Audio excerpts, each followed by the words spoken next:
Welcome back to Real Estate Mindset. Today's video is going to be absolutely bonkers, and today's video is live. It is so great to be back to you guys reporting live information. Real quick, guys, I want to give a special shout out to a viewer. Longtime viewer, don't move to Texas. Super proud of you, brother. Really, anyone that's getting their license right now and that's empowered, big shout out to you guys. So proud of you. I can't even tell you how proud of you I am, man. But this is what he's doing. He got his TREC, Texas Real Estate Commission certification last week, and he's taking his mortgage loan officer test on Friday. Brother, all I got to say is study those federal laws, man. Those federal laws are really the only brutal thing on that test. Everything else is fairly easy. But brother, I am so proud of you, man. You guys keep on doing well. Keep on empowering yourself. Just really, really so impressed with everyone. Just so impressed. To the people that are listening, and you guys, how I want to start this live stream, and we'll get into all of the data here. Everything will be chaptered as well, like usual. But I want to talk about basically supply and demand, because that's a huge argument from the bulls, right? So the housing market bulls, it's always supply and demand. And supply and demand, the laws rather of supply and demand, is awfully powerful, and it is awfully important. But the reason why supply and demand in this situation, you guys, is not going to last and is not sustainable is we're not in a vacuum. Things did not remain consistent. Do y'all understand? The interest rates doubled. The housing payments went up over $1,000. The rule and laws of supply and demand, again, you guys, although powerful, it's not sustainable. And another thing, when we add the fact that there was so much misinformation, another reason why it's not sustainable. And when I say misinformation, what I mean is home values never go down. Okay, that's misinformation, and that added to the fear of missing out. And that, and it's just really, really crazy thing, you guys. And basically, I think the holdup here, what's so difficult, I think that some people are financially pushing a narrative to continue to buy houses. Obviously, they're doing that. But I think the reason why a lot of people are getting away with it, and the reason why the media was kind of successful at changing the narrative, is we really see a tale of two cities with resale versus new construction, and a tale of two cities when it comes to home ownership. So basically, on comparing resale to new construction, right now, two totally different worlds. With new construction, we see prices continuing to collapse. They've actually never even rebounded. It peaked around October of 2022. But on the other hand, you see resale rallied for about 4.5 months this year, and is still rallying in some metro areas. So you see so many different things going on right now. So again, we're at the fourth inning of this whole thing. So we have a lot longer to go. But again, really important to understand that right now, the crashing, specifically the prices, the inventory, all of these types of things, new construction. It's all over new constructions. And that should show us and demonstrate to us that essentially the unaffordability and equity run-up is not sustainable. I mean, we see that in new construction, they can't even support the prices that they have right now during spring and summer home buying season in the face of outrageous buying incentives. And these buying incentives, you guys, absolutely remarkable. I hope that when the Fed lowers rates to maybe 5 or 6%, that they're still offering these incentives where the rate is 2 and 3% lower. So really crazy. And the other thing, guys, is there's a tale of two cities when it comes to home ownership. On one hand, we have what's called the golden handcuffs, right? So the golden handcuffs are basically people that owned and purchased real estate, let's say, prior to 2022. They have low interest rates and they have a whole bunch of equity. And essentially, they're locked in, golden handcuffs. They're locked into their house because they can't move. They can't afford to move, because anywhere they move, more than likely their mortgage payment and their housing payment is going to be a lot more. So it's called golden handcuffs, or rather the lock in effect. Now, the other coin of home ownership I call normal handcuffs, not the golden handcuffs, normal handcuffs. And it's the people that have normal handcuffs that are the biggest risk of foreclosure. And it's those people who essentially are going to lead to a future down the road foreclosure crisis, because it's those people that not only do not have a low interest rate, they have a higher payment. And many, not all, but many of them are upside down in their house. And I'm really trying to explain to you guys just how bad things can get when you are trapped upside down in your house. Because remember, it freezes you. If you're upside down in equity, it locks you in there. You no longer have an ability to sell or even to refinance into a lower rate, because you don't have the equity. And in fact, when I had my foreclosure, the only way that I could have got out of my foreclosure or short sale, I would have had to have brought over $200,000 of my own money to the table to close. And that's the problem with being trapped upside down in your house. You get a lot of those benefits taken away. And it is what it is, guys. So anyways, just wanted to say that real quick. Again, props to you, man. Really proud of you. Just wanted to say good morning, Sheldon. Don't move. Appreciate y'all. Scrog. Love all you guys from the very beginning. There's my man, AJ. Liam, appreciate you. Christy, everyone, good morning to you. We'll get started. There's my man, Johnny. Johnny, he's going to be doing some videos with me here shortly. Maddie Young, always nice. Juliet, always nice. Christy, I see you. We're going to get started right now, you guys. Again, just really proud of you, man. Vital signs, it's nice to see you, brother. We'll look at the 10-year. A lot of things changing right now. Let me scroll to the bottom here, you guys. It's nice to see you, brother. It's nice to see you from the beginning. I really appreciate all you guys. All right, Moses. Oh my gosh. Love you, Moses. This is another man right here, you guys. If you guys see Moses, give him some love. I believe Moses, and correct me if I'm wrong, brother, you're out in San Diego. Moses also passed his exam and is now a realtor. I'm so proud of you guys in the community. You guys have no idea. And as long as you're being honest using the data, I think you guys are going to go far. And the reality is in real estate, we need more honest, hardworking, good people. And Moses, I have a lot of faith in you, brother. Good morning, TNT. I see you. You guys, we're going to get started here right now. Now, I'm going to start us with taking some, basically a quick look at what's going on in the market. I want to start with basically layoffs, because the layoffs right now and really overall unemployment is one thing that we're missing, and really what we're expecting to happen once we have a recession. Basically, when I say recession, I'm talking about unemployment. Right. And that's one of the reasons why the White House changed the definition of recession. But anyways, guys, biggest trucking company in the US is about to file bankruptcy. So there was a recent layoff of 30,000 people over the weekend. This is huge news, you guys. Yellow Corp News. And this is a 99-year-old trucking company.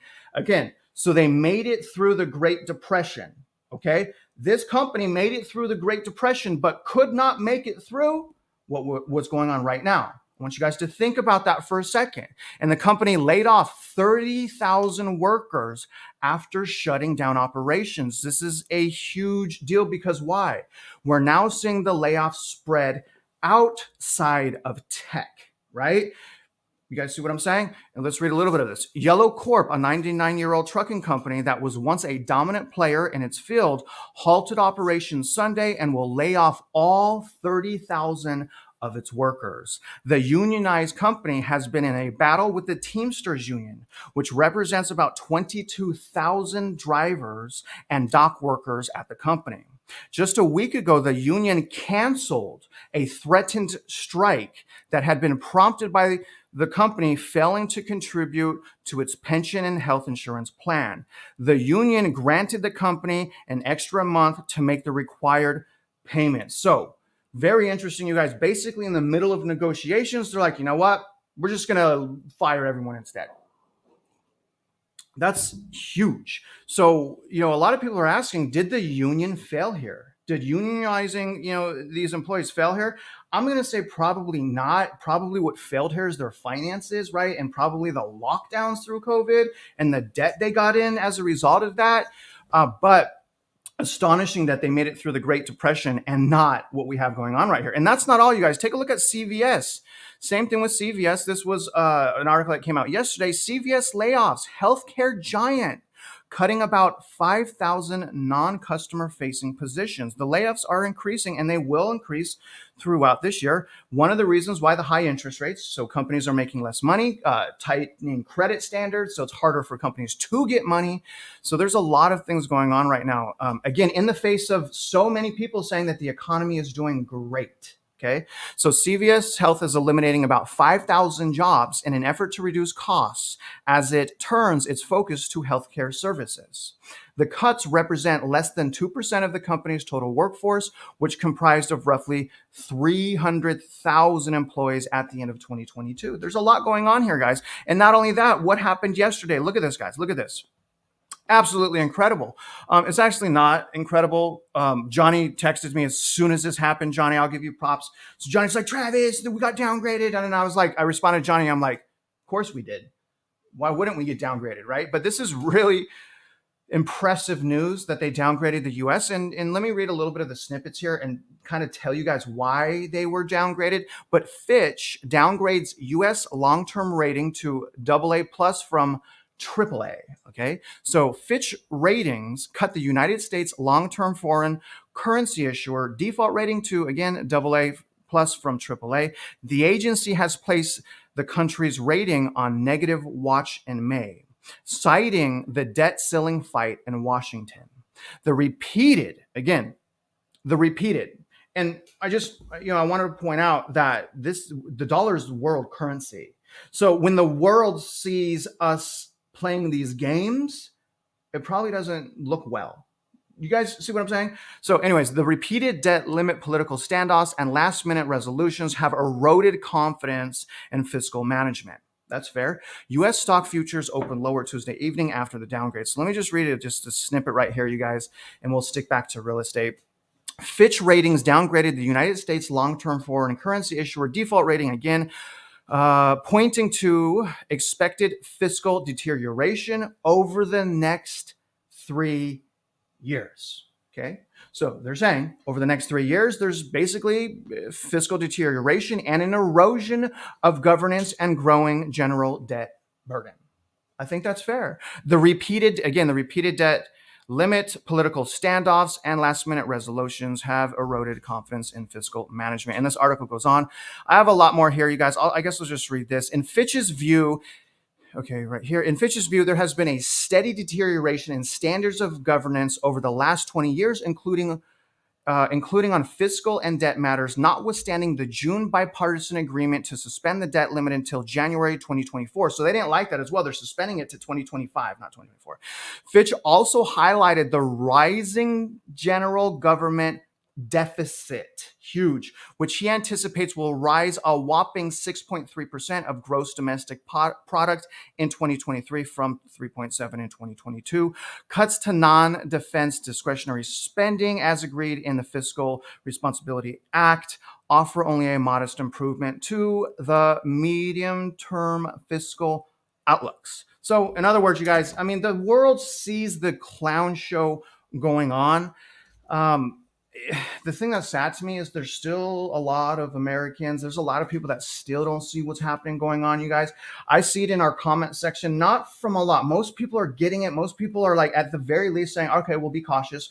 But there's still some people that are saying, no, look how great the economy is. Look how great the labor market is. Everything is fine. Everything's going to rebound. But again, they're saying these things during quantitative tightening. They're saying these things, when the yield curve inversion, bankruptcies are rising, defaults in almost every consumer debt field is rising except for foreclosures. We got a lot going on right now, you guys. I mean, I think it's clear to see that. So we can't, and then we knew we can't rely on the media narrative. I think it's fair to say that we can't rely on really anyone's narrative. We got to make our own minds up. And I really hope you guys are getting that part of this. So let me show you now. I'm going to take you guys, let's look at the 10-year. We're going to start our market update as well real quick, just basically covering the 10-year, and then we'll go into a few videos. But here's where we're at, y'all, with the 10-year. The 10-year has exploded, which is very interesting given the downgrade, because I actually thought that it would go lower because of downgrade, but it's actually going higher. This is crazy. So really remarkable. I think that we ended yesterday with the 10-year up 7 basis points. It started in the morning up 5 basis points. And just in case you're kind of just joining my lives, the reason why this is important is telling us the trajectory of 30-year fixed rate mortgages. So the fact that this went up 8 basis points yesterday and is starting the morning off 5 basis points higher right now is going to equate to total chaos, probably for the remaining part of this week in mortgage. These massive fluctuations in what's called pricing, or rather the cost of interest rates, destroys the pricing engines in mortgage. This is horrible for anyone in mortgage right now. But again, this is skyrocketing up. This is not necessarily a bad thing, especially if you want the housing market to, I'll be careful what I say, reset or crash. This is one of the ways right here. You need this high, okay? Oh, man, I hope it stays above 4%. Now, take a look at mortgage interest rates, you guys. This was updated yesterday. It is not updated today. Probably we're going to see this update today.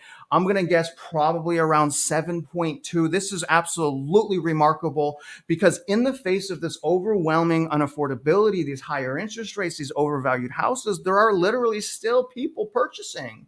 And also, I just got off the phone with Todd Sachs before I did this live, and he was telling me, he's like, man, Travis, these buyers out here, it's just so toxic. It's just so toxic. They're still buying. It's insane to me. But anyways, you guys are sitting at 7.1, but I don't want you to think that that's what you can get. Most people can get a 7.1% if they have phenomenal credit and a large down payment.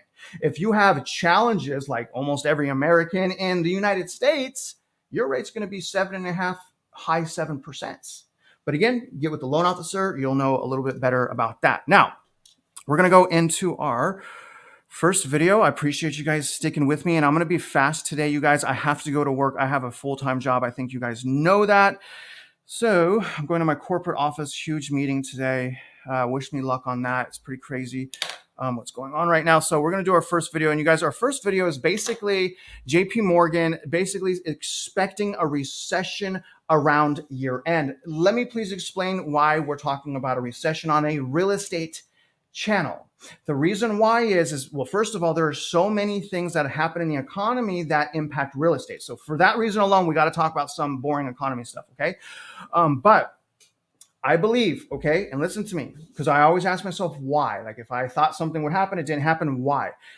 As long as we have recession this year, all right, and we break through 2024 buying seasonality, prices will continue to crash. We will not have a rebound or dead cat bounce like we did this year. But again, you guys, absent a recession, I don't know if I still think that if there's an absent a recession, I think that there will be buying seasonality that will lift prices up in many metro areas. Not all. I don't think it's going to be as powerful as this year for obvious reasons. The consumer is getting killed right now. But the recession is important. When people lose their job, it doesn't matter if they have a 2 or 3% interest rate.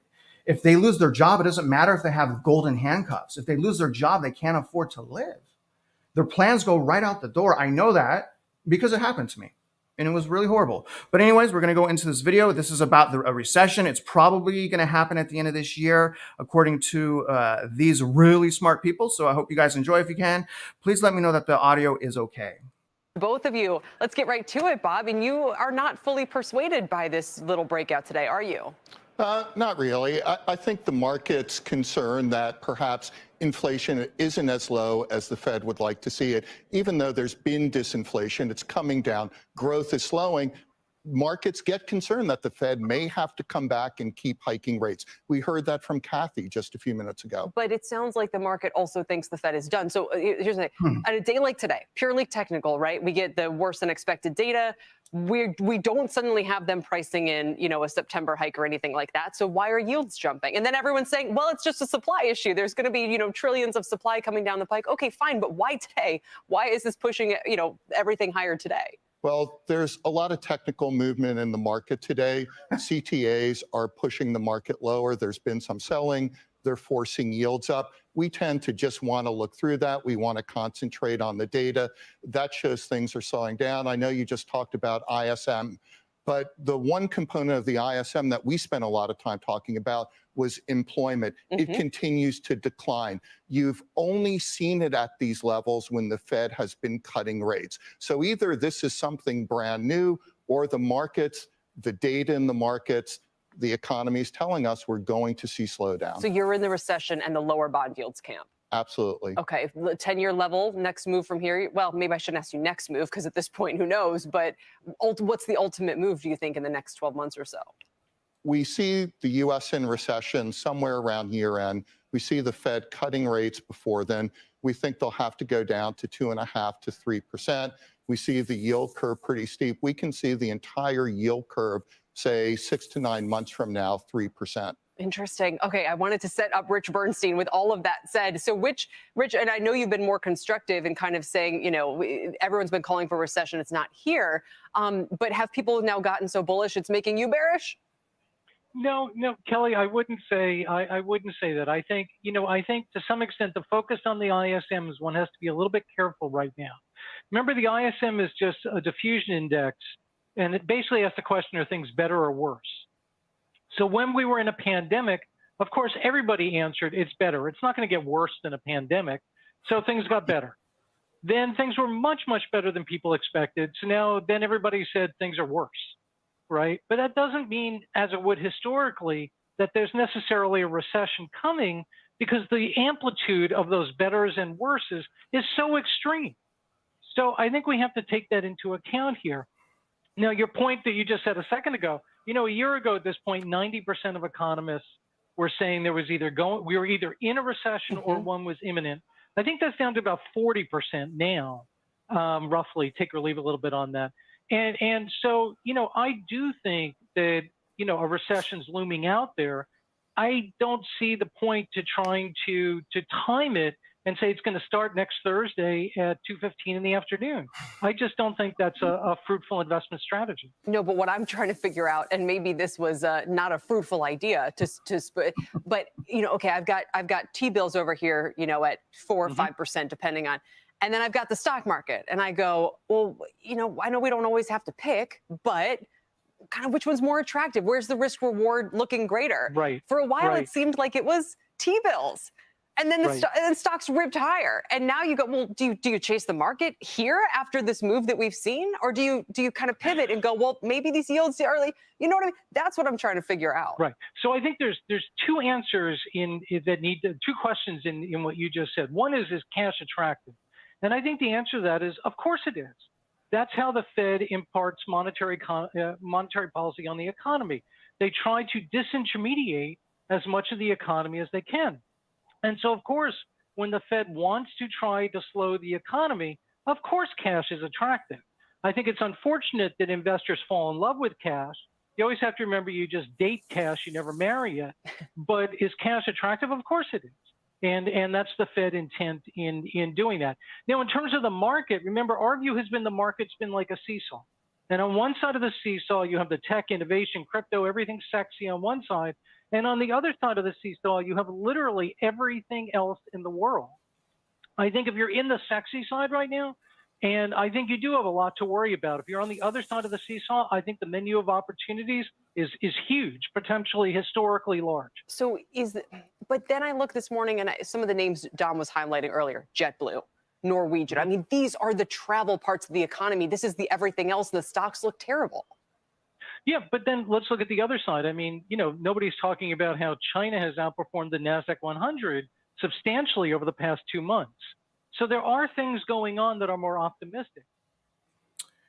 All righty, guys. So tell me what your thoughts are right there. I mean, do you guys think that the Federal Reserve is going to keep hiking interest rates? Do you not think that? Do you guys think that we should invest in T-bills? That's what I'm doing. I've basically taken the down payment that I've saved for my home, and I went to Treasury Direct, which is the platform that I'm using, and I bought 1 month treasuries, and I'm yielding over 5%. On an annualized basis. So that's what I've done. Let me know if you guys agree with that strategy. Obviously, it's not like I can get like rich overnight and, but I'm not trying to get rich overnight. Now, real quick, let me throw up some comments. You guys, Omaha is killing it with the comments. But anyways, Vital, this one's for Vital. Let me throw this up here. It hurts to see some, a lot of my core, like my friend Vital, say things like this, because the thing is, Vital, there's a lot of government intervention going on. There's a lot of bailing out. There's a lot of manipulation, and we still have the historical precedences. And I'm worried, Vital, that if people have the attitude that you do, they're going to get swept away, because not everyone's in the position you are, Vital. That's what I'm saying. There's some people that are like right on the borderline of purchasing. And again, purchasing in the face of massive warning signs. It's not like we don't have the precedents to be cautious. It's not, and it's not like we don't understand that consumers spend their money wastefully. We understand these things, you guys. So let's not forget that. That's the point I'm trying to make here. Let's not forget that. Here's the inversion right here. This is the huge economic, indicator of an incoming recession. Now, this is telling us there's pain to come. And the interesting thing is this does not always have to reinvert before entering recession. We are, I think, right at 13 months of inversion. We're almost at 13 months. July 8th was the 1 year. So August 8th will be in inversion for 13 months. The average inversion, you guys, is actually 15 months. So Vital, understand, brother, we're a little early. We are a little early. I think that we'd have been right on time. Again, if the bank bailout wasn't there, the bank bailout changed the structure of 2023. We know that. Anyone in their right mind that thinks about what would have happened without the bailout this year, total catastrophe. But the other side of the coin is like the Fed put. So a lot of the bulls are, well, maybe not bulls, but let me get back here. A lot of the bulls, anyways, guys, I guess what I'm saying is just everyone just please be cautious. That's all I'm saying. Understand that it's okay to wait. We don't have to go rush in buying a house. I mean, the more and more time that goes on, people are starting to wake up to the reality that home ownership right now, not always, but right now can be toxic and actually is toxic for a lot of people. Now, again, buyer's remorse surveys. I'm going to take you guys right back to that buyer's remorse surveys. 93% of people with regret. Okay, so that's huge. That should warn us. But also, I'm asking myself, why did the other 7% succeed? Right. And I think that we see that hopefully on my channel, like with Jeff. I think it was too soon. Obviously, you guys know that. To purchase right now. Overall, I think it was too soon, but Jeff was in an incredibly tight market. There was almost no inventory. It was one of the most affordable places in the state. He found his dream home and he executed a plan and he purchased it and he's happy. And it's his primary residence. He's buying to have a roof over his head, not to really invest, although he wants to make the right decision. So, I think that people like that are purchasing like intelligently per se and have goals are going to be, have a higher probability of becoming winners. There are no certainties. For example, look at the markets. I mean, we see Vital all the time. My market's horrible. I mean, my market's tight, But on the other hand, in my personal market, I see price cuts all over the place. So there's a tale of two tales here, right? And that's really what we see. And just don't forget, you guys, it is localized. So what we're going to do is we're going to go into the rental market. I think I got a comment on the rental market. So this is going to be I think this is going to be a great video. Our next video again on the rental market, finally kind of showing cracks in it. And let's be honest, you guys, if the rental market goes, and I'm not talking about STRs or short-term rentals, I'm talking about long-term rentals. If the long-term rental market goes, the housing market goes with it. Right. So it just really depends how much it goes. I have a constant conversation with my broker right now, back and forth about the rental market. Very, very, very intelligent person. I love that guy. Let me know if you guys can that the audio is okay and we'll get started now. Let me blow this up a little bit. Okay. Well, Kelly, apartment rent growth nationwide went negative in July for the first time since the start of the pandemic, and that's according to Apartment List. Rents fell 0.7% from July of last year. Might not sound like a lot, but it is indicative perhaps of a bigger slide to come. Rent growth peaked at an astounding 18% annually in 2021. Now, month to month, rents were up very slightly, 0.3%, but that's much slower than historical averages for the month. All right, so why are rents cooling? Because vacancies are rising. Vacancies hit 7.3%, surpassing the previous peak at the very start of the pandemic in June of 2020. We've been warning about new supply coming on, and here it is. There are currently a record number of apartment units under construction and being finished. So let's talk about the REITs that will react to all of this. Names like Avalon Bay, which is set to report earnings later today, Equity Residential, and Camden Properties. Apartment REITs have been among the best REIT performers as other sectors were hit hard by higher interest rates. They may start to feel some pressure, though. Equity Residential reported last week with CEO Mark Burrell saying the supply picture in the coastal markets where they operate is still favorable. Demand, he said, it's steady, and they are mitigating delinquencies in Southern California. But again, with all this supply coming on nationwide, it's a big question mark. Kelly? No, and it's a great point. There's kind of two sides to the coin, those who benefit and those who won't. Diana, thanks very much. Victims and winners, right? So hopefully we're going to be a winners, and understand, you guys, I do not want us to get trapped on the sideline renting. I do not want any single person that's watching my videos to be frozen in fear. What I am hoping that people are doing is being aware of the toxicity and basically like, maybe we should calm our emotions down and look at the data and, work on our purchasing power, credit, income, assets, and understand what a great deal is. Why am I telling you guys this? I'm telling you guys this because I've been in the industry for 2 decades and I see the absolute circus show that goes on. The industry does a disservice to consumers. I'm just being honest. And again, remember, I'm saying the biggest enemy to a realtor, normal realtor, there are great realtors, is an educated consumer. But don't make no mistake, you guys, there are some realtors that, man, I mean, I ask myself, like, why are you doing this? Like, they trade their soul in and they're like workaholics. So there's great realtors, don't get me wrong, okay? But what I want to do, guys, is this is a crazy situation. So remember what's happening right now. We're hoping that Jerome Powell is doing something called killing the Fed put.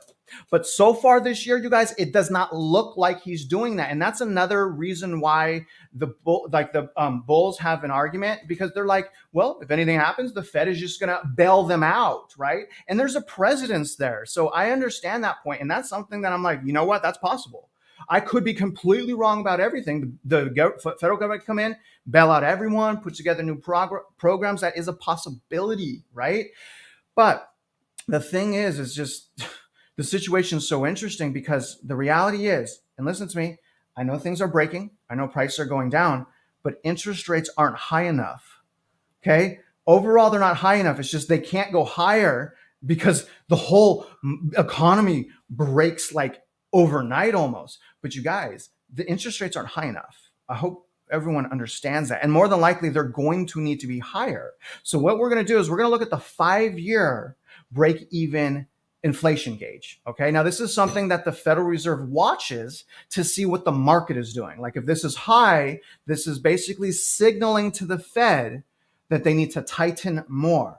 When this is low, it signals to the Fed that they can tighten less or even possibly pivot. Take a look at where we're at. Okay, this is the 5-year break even. This is incredibly important. And you guys look at how close it was to going like to trending downward. Again, here's a here's a low here, here's a low here, here's a low here. It almost went under the June 27th low. It was only 1 basis point off. And then look at this massive skyrocket upward. So this is kind of like a stagflation type situation right here. On one hand, a lot of people are suffering because of the quantitative tightening. But on the other hand, this is also showing us that there's more room for tightening. And the market knows that. At least most of the market knows that. And again, that's what I believe we're seeing here. That did skyrocket upward in July 19th. So again, the Federal Reserve is keeping their eye on that. Very, very important to them to watch that. I suggest you guys watch it as well if you want to see if the Federal Reserve is basically going to slow down on their quantitative tightening. You guys, I have to hurry because I have to leave to downtown Houston here shortly. We're going to listen to our third video real quick. Now, this video is on basically back to the whole notion that when interest rates go down to 5%, expect a flood of housing inventory. Now, I do suspect a flood of housing inventory if rates go down to 5%, but if they go down to 5% right now, I suspect even more buyers, right? There's going to be more buyers than sellers coming back to the market if we go down to 5% right now. So I don't like the narrative, but I think it's important to listen to it. So let's pull this up right now, y'all. And we'll get started here. And I have to hurry. I may have to cut this short. Let's bring in Robert Refkin. He is CEO of Compass. He joins us here on set. Great to have you back with us. Glad to be here. You know, this just brings me right back to the beginning of the year, talking with you, and you said, you know what, the bottom's in for housing. I'm going to call it right now. And so far, it does look like the data is moving in your favor. Bottom or not, it does seem to be stabilizing. We do seem to be seeing some green shoots. What are you seeing on the ground across the U.S. in your different markets? So across the board, there are more buyers than sellers. Buyers have accepted 6-7% mortgage rates as a new normal. We're seeing prices increase every month this year versus the prior month. And now it's just 3% lower than it was at the peak last year. The issue that we have is there's just not enough inventory. And that's because 30% of homeowners are locked into mortgage rates at 3% or below, and 70% of homeowners are locked in at 4% or below. Great time to be a home builder because they're benefiting from the price increases that are a result of low inventory. Yeah, I spoke to Cheryl Palmer from Taylor Morrison this morning, and certainly the home builders do seem to be moving to fill in that void to the best of their ability. Are you seeing that in terms of where you're generating sales, your agents are generating sales as well? And if so, how much are things like incentives playing a role in that? Yeah, so there are definitely incentives and buy downs bringing mortgage rates down by 2 points in a number of our markets. But there was already a trend of not enough inventory, and a second trend of people want things that are move-in ready. They want homes that are prepared. There's a product at Compass called Compass Concierge, where we prepare homes to make them stage, painting, deep cleaning, and just make them move-in ready. It's one of our best products. But now there's just not enough inventory of existing homes because people are locked into low rates that home builders are meeting. They're meeting that demand. We actually saw last month the largest amount of housing starts since 2016. And that's because home builders, their sentiment index improved for the first time in over a year. Tell us about two things, two A's, ARMs and Airbnb. So adjustable rate mortgages, are you seeing people pick those more now that a lot of people think we're near the top as far as where rates are going to go? And then the last time rates were this high, it was a lot harder to sort of monetize a property that you owned if you weren't going to live there anymore. So has that affected the inventory issue in a way that you can really see? Yeah, so we're seeing people that are buying because they have a new kid, they just got married, another life event or a new job that have to buy. Instead of selling their pre-existing home, they're just renting it out and taking the financial arbitrage of high rents and low mortgage rates. So we're definitely seeing that, whether it's an Airbnb or not.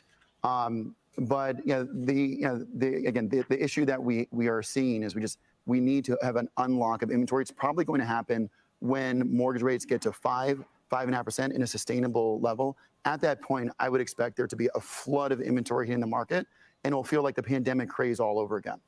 Okay, so that's all we're going to listen to that video. I just wanted to, I know we've listened to some of that before, but I mean, the guy starts off, and I hear this all the time, that people have got used to or people have accepted these low interest rates. And you guys, that's the most ridiculous thing I've ever heard in my life. It's not that they've accepted it or got used to it. They're forced to take these high interest rates. If people were used to it, then home sales, okay, real estate home sales would not be in the toilet right now. Home sales right now in the gutter. Obviously loan officers, realtors, they're leaving like crazy. And if they were used to these interest rates, then new home builders would not have to offer interest rates fixed, not even the buy downs, fixed interest rates 2 and 3% lower. Consumers have not accepted this. It's just the market is trying to force this on the consumers and normalize it. And the thing is, and you guys will see this again, maybe not in every metro area, but you guys will see this. It's going to all come, this whole thing is going to come to light eventually.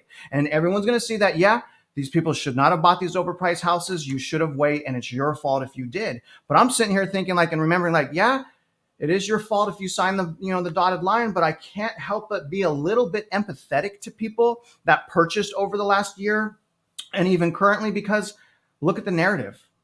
Even my friend Vital Signs, look at him. He's a mess right now. And I understand why. I mean, look at what the man is witnessing. So I get it. Everything was going in our side. Everyone was excited. We're like, yes, we're finally going to be able to get a house we can afford, something at a lower price. We were feeling this the end of February. And then the Federal Reserve ripped our hearts out by doing the quantitative easing. So I understand, right? That's why I'm not upset at anyone. I am frustrated. It's a little bit annoying, but I get it. The Fed put is real. The market is leaning. A lot of people in the market are leaning on the Fed to bail them out. That is a crazy form of investing. So risk on. If the Fed's just going to bail you out, then just risk on, right? It's crazy. But anyways, guys, let's see what the market is pricing in here. The market is absolutely insane. Hey, Deuster, what's going on, man? The market is absolutely insane. You guys, look at the market price. Okay, so we're at CME Fed Watch Tool. We're basically going to see if the market is doing what's called pricing in, right? If the market's pricing in a second rate hike. And then I'm going to show you guys when the market is expecting the first rate cut. All right. So first of all, the market is not pricing in fully a second rate hike this year. You guys can see they're only a 15% likelihood, or 15% of the market is saying a rate hike in September. And look at November. November's all the way down to 27.8%. I mean, that's crazy. So let's go to December. December is even lower at 24.6%. Really crazy. But look at this. Let's look at when they plan on cutting rates. So basically, right now, the market is saying between March and May of 2024 is when the Federal Reserve is going to cut rates. Look, so they're basically saying, where are we? Okay, right here. So they're basically saying, this is the market, that March of 2024 will be the first rate cut of only 25 basis points. So again, 38% likelihood, according to the market, in March, 25 basis point rate cut. And look at May. It's actually higher likelihood in May. Oh, it actually, did it change or is it the same? Let's see real quick. Oh, dang it, reversed. Okay. So it actually reversed. It's actually a little bit lower likelihood now for a rate cut in May. So there's a 35% likelihood of a 25 basis point rate cut in May. But also look at this. Okay. The market is also giving a 34% chance of a 50 basis point rate cut in May. So, I mean, you know, like if I'm on the sideline, I'm like, hey, when are rates going to be lower? This is helpful information, right? Is the market always right? No way. The market is not even close to always being right, but that's a helpful indicator to figure out what's going on next. All right, now we're going to go into our last video, you guys, and then I have to get out of here. And I'm going to show you guys consumer debt as well. Consumer debt is insane. But this next video is on consumer debt. You know, basically it's going to go into how much money consumers have right now and how they're not spending as much money, which is really important to do in the front end of a recession, if you guys know what I mean. All right, we're going to listen to this right now. I hope you guys enjoy. .com now takes you directly to Bed Bath & Beyond webpage. Join me for more on this and for what's next for the on-time retail. And real quick, you guys, I'm saying that's the market saying that rates will go down. I am personally saying that rates need to be even higher. Just want to make that clear. Taylor is CEO Jonathan Johnson. Good to see you today. Thank you for being here. Thank you. You and I were actually sitting in the green room and you were saying, just type in overstock.com and look at where it takes you, and Bed Bath & Beyond. And they all take you now to a Bed Bath & Beyond website. On day one of this newly relaunched brand for overstock.com, what did you see in traffic? Well, it always takes a little bit for search engine optimization and email pipes to warm up. But even on day one, we did see increased traffic that we would expect to see on a Tuesday following a Monday. So looks good, even at the very beginning. We expect after a week or so to see much, much better results. You launched as Bed Bath & Beyond in Canada a little bit sooner. What's the data looking like there? The data in Canada has been great. Direct traffic is up, so people who type in bedbathandbeyond.ca is up. The return on ad spend for our search engine marketing is up. And importantly, when customers come to the site, their conversion from being a shopper to a purchaser is up. So all three of those, good signs for what we're doing. I noticed right away when I went to the website that a coupon that looks awfully lot like those old-fashioned paper coupons that Bed Bath & Beyond was famous for, it pops up on your screen. Is that going to be an important part of Overstock's business moving forward? So we have always been promotional, whether it's site sales or coupons. We'll continue to be promotional. I think what's important is when the customer comes to this new Bed Bath & Beyond, they'll see both promotions and sharper prices. So yes, couponing will continue, but probably need not be quite as deep and as big as it had been at Bed Bath & Beyond. We heard some of the commentary from others reporting earnings today that might be a little bit cautious when it comes to consumer spending. JetBlue was talking a little bit about redeploying some of its assets. Maybe that's because a lot of the travel is overseas, but maybe it's because consumers are feeling a little more cautious with their own pocketbooks. What are you seeing with your shoppers? We see that too. We see that customers have money to spend, but they wait for big promotional events. We saw it at Memorial Day. We saw it at our Independence Day sale. We expect we'll see a bump in sales around Labor Day. When there are good deals, customers have money to spend, but they're being very careful with it. And are they already? Okay, so what they're basically saying is they are still spending, they have money, but they're not spending as much. That's a really, really good thing because, you know, we need people. The thing is, guys, and, you know, we've kind of knew this the whole time. Well, I've been saying this the whole time, preaching this the whole time, but we have a buying problem right now. Right? I know that we're short in inventory, but we have an incredibly toxic buying issue right now. And really that fear of missing out is just incredibly strong. The thing is, guys, things always change. This is nothing new. We've seen this happen before, time and time again. It's just there's too much emotions. It's not grounded in any type of fundamentals. And take a look at this, you guys. This is crazy. Consumers are just getting in. I see some super chats. I really appreciate you guys. I'm going to pull those up here in a minute. But this is crazy, you guys. I mean, is the economy really strong? You know, I mean, is it really? You know, people are drowning in debt. Look at how, guys, I want you to look at this chart real quick. And literally, okay, the consumer credit card debt is literally off the charts. It only goes to 1 trillion. This chart does not go higher than 1 trillion. This is off the charts. We're seeing credit card debt off the charts. That doesn't spell a healthy consumer. And if anyone that's watching this is in credit card debt, y'all have to get out of it. Credit card debt will destroy your basically your output, your monthly overhead is really difficult to pay down. You guys get trapped in it, and it really hurts your purchasing power. No one, in my opinion, no one should be even looking at houses until they have controlled their credit card debt. It is such an evil type of, it's just an awful, awful debt, you guys. And look at how close we are. Okay. We're at 998.9 billion. How close are we? I'm pretty sure the next update is going to be off the chart. I'm pretty sure they're going to have to redo this chart to show it going past $1 trillion. Y'all, that's happening right now. I mean, think about what I'm saying. I mean, the economy is not incredibly resilient, but I just wanted to end here, guys, and I got to get to work. I get on this in this traffic, but let me pull these super chats up real quick, and I want to end on some positive information. But living in Omaha, I appreciate you, brother. He's a realtor. He's got some really good comments. I understand, you know, he's going to be a little bullish, guys, you know, but that's kind of a realtor's job. He's got some great questions, and he's in a market that's not like mine in Texas. And brother, I just want to say I appreciate you engaging, even though we don't always agree, and neither do my viewers agree with you. But I appreciate you being here and giving us perspective, right? In a way that's not disrespectful, in a way so we can understand what you're thinking about. So I admire it and I appreciate it. And again, that goes to anyone that doesn't agree with me. It's not that like I think people that disagree with me are evil. I don't. I think that they're a lot of them are great people. It's like the bullying and the trolling and all of this stuff. You guys would be shocked how much it happens to me. I don't show you so much of what happens. But anyways, brother, I appreciate you for doing that. You didn't have to do that. And Sacred, I love you, man. Because inflation is a thing. The other half of the coffee, you guys are great. I love you guys. You don't have to do that. I really appreciate you guys.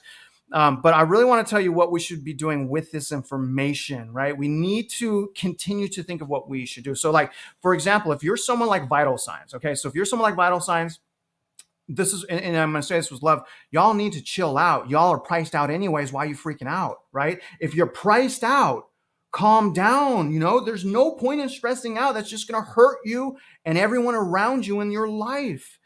It's so important to have a great mindset. That's all I'm saying. But this should be positive things, and hopefully it will spread into markets that are tight. Will it spread to every single market? I don't know. We don't know that yet. There's a probability it will, right? But the other thing is this, guys. So if you're locked on the sidelines, you got to increase your purchasing power, right? So at least thank God my man Vital is doing that.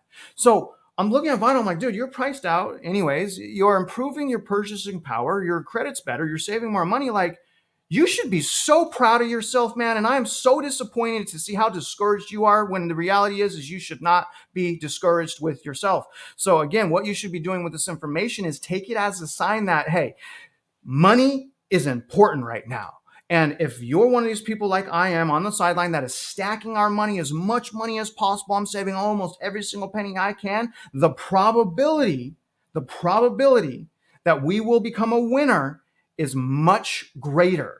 Because going into a recession, which is job loss, and going into an economy with credit tightening is going to mean that money is hard to come by. So again, make sure what you do with this information is just double down, triple down on your preparation, credit, income, assets. And the most important thing of all, if you don't want to get passed by, if you don't want to get trapped renting, if you don't want an institutional investor to purchase your dream home, you really have to ask yourself what it is you want. If you don't know what you want, you won't know how to act. So I would challenge you and everyone that's listening to this channel and to this show, what do you want? What are you looking for in a house? And how do you find it? I know what I want. I want to find a house that I love, about 3,000 square feet, preferably a Weston house. I want the price point to be near 2019. That's what I'm looking for every single day. And the minute, I don't care if it's tomorrow. I don't care if we're right in front of a recession and we're about to hit a recession tomorrow. If I find my dream home tomorrow, I buy it. And the same thing I'm hoping you guys are doing. Now, the thing is this, I can't find it. That's the thing. It's nowhere to be found. But when it comes up, I'm going to have the best opportunity to get the home of my dreams at a great deal. And I hope you guys are listening to me. I hope you guys are doing the same thing. And that's really what I'm about. Other than that, you guys have a great day today. I'm going to go hop in traffic. I'm going to get to my corporate office. I love you guys. I hope you have a wonderful day. Don't worry about the stress. I hope everyone feels better. I'm so proud of you guys for being disciplined. We will not be bullied into spending our money. Other than that, guys, if you're out there investing in real estate, you know I wish you luck. And I hope you win.